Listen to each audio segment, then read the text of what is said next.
श्री स्वामी समर्थ। आपलं सर्वांचं श्री स्वामी समर्थ भक्तिमार्ग ह्या चॅनलवर खूप खूप स्वागत आहे। तर आपल्याला माहीत आहे की येत्या सोमवारपासून श्रावण महिना सुरू होत आहे। तर आपल्याला ह्या श्रावण महिन्यात कोणत्या सेवा करायच्या ह्याबद्दलचा हा व्हिडिओ बनवला आहे। तर कृपया चॅनलला सबस्क्राईब करा। तर श्रावण महिना हा आपल्याला माहीतच आहे की हा भगवान शंकरांना समर्पित असा हा महिना आहे। तर ह्या महिन्यात जितकी शक्य होईल तितकी आपल्याला भगवान शंकरांची सेवा करायची असते। आपल्याला सर्वांना माहीतच आहे की त्यांचं नावच भोलेनाथ आहे। त्यामुळे तुम्ही फक्त भक्तिभावाने जेवढी सेवा कराल तेवढी त्यांना खूप प्रिय आहे। त्यामुळे आपण ह्या श्रावण महिन्यात शिवलीला अमृताचं पारायण करू शकतो। बहुतांशी महिला ह्या ग्रंथाचं पारायण करतात। तर ह्या ग्रंथाचं पारायणही तुम्ही करू शकता।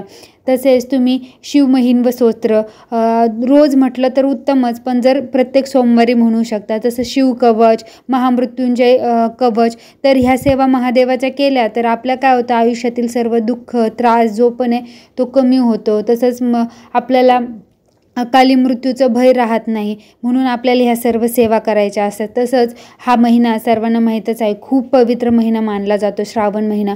तर ह्या महिन्यात आपण गुरुचरित्राचं पारायण करतो। तर ह्या महिन्यात आपण कधीही गुरुचरित्राचा शुभ दिवस समजून आपण गुरुचरित्राचं पारायण करू शकतो।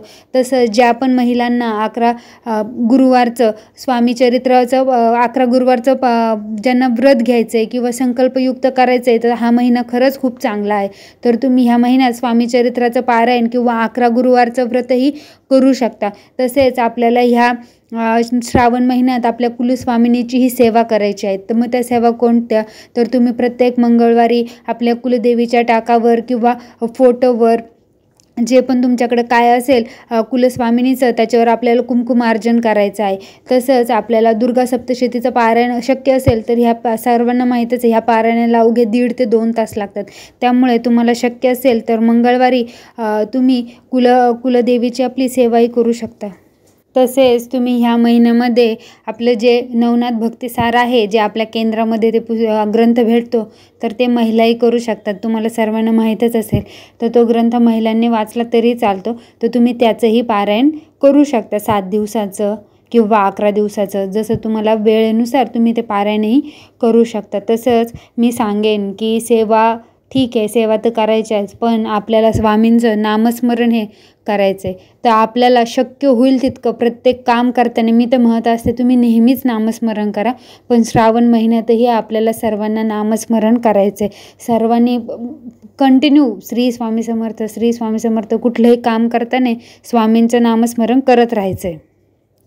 नामस्मरणाला खरंच खूप महत्त्व आहे। त्यामुळे मी सर्वांना हात जोडून विनंती करेल की सेवा बरोबर नामस्मरण सर्वांनी करा। तसेच मी ज्या सेवा सांगितल्या आता सध्या, जेवढ्या तुम्हाला जमेल तेवढं तुम्ही नक्की करा, याचा नक्की तुम्हाला फरक जाणवेल। ही छोटीशी माहिती आवडली असेल तर नक्की चॅनलला सबस्क्राईब करा व ह्या व्हिडिओला लाईक व शेअर करा।